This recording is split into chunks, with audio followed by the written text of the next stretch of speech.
There are infinite options when designing the front and back cover of our photobook. Today we are going to see another great idea.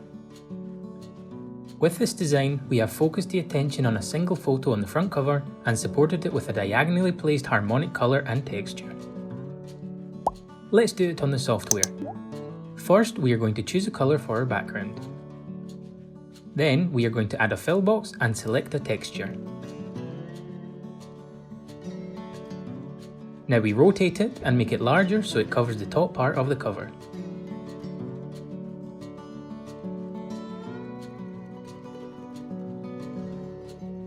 To separate it from the background, we are going to add a white frame.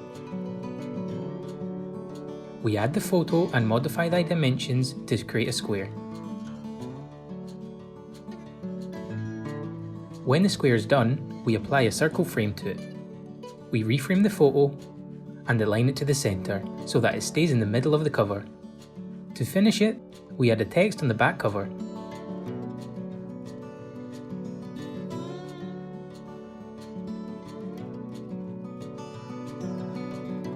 And our design is done.